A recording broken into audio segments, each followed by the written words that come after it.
শান্তি।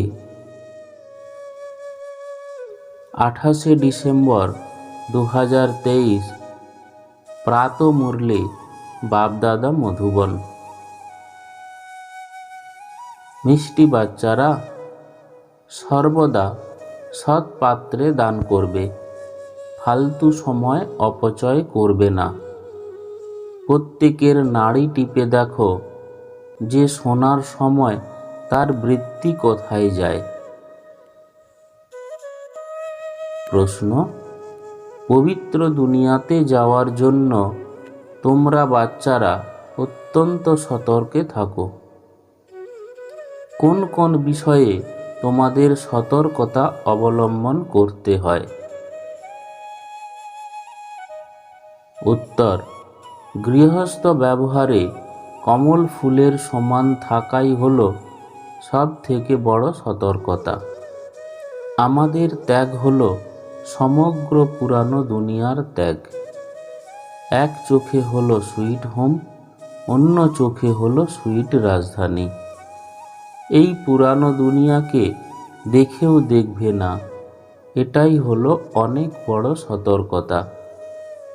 এই সতর্কতা অবলম্বন করলেই তোমরা পবিত্র দুনিয়াতে চলে যাবে। গীত: ধৈর্য ধরো হে মন। ধারণার জন্যে মুখ্য সার: 1.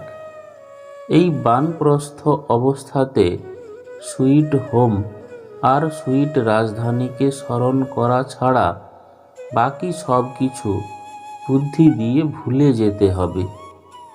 সম্পূর্ণ মোহমুক্ত হতে হবে। 2.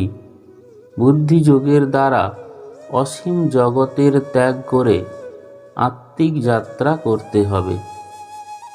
শ্রীমতে চলে পবিত্র হয়ে ভারতের সত্যিকারের সেবা করতে হবে।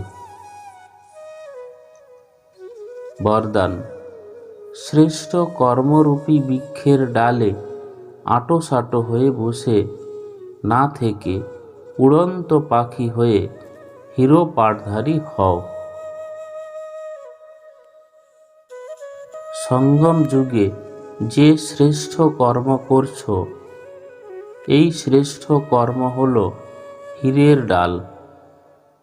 সঙ্গম যুগের যে রকমই কর্ম হোক, কিন্তু শ্রেষ্ঠ কর্মের বন্ধনেও ফেসে যাওয়া অথবা পার্থিব জাগতিক বস্তুর প্রতি কামনা রাখা, এটা হলো সোনার শিকল। এই সোনার শিকল বা হীরের শাখা প্রশাখায় ঝুলতে থেকো না, কেননা বন্ধন তো বন্ধনই হয়। সেই জন্য বাপদাদা সবাইকে উড়ন্ত পাখির স্মরণ করাচ্ছেন যে সকল বন্ধন, অর্থাৎ পার্থিব জগতের সব কিছুকে অতিক্রম করে হিরো পাঠধারী হও। স্লোগান: অন্তরের স্থিতির দর্পণ হল মুখমণ্ডল। মুখমণ্ডল কখনো উদাসীন না হয়, খুশিতে ভরপুর যেন থাকে।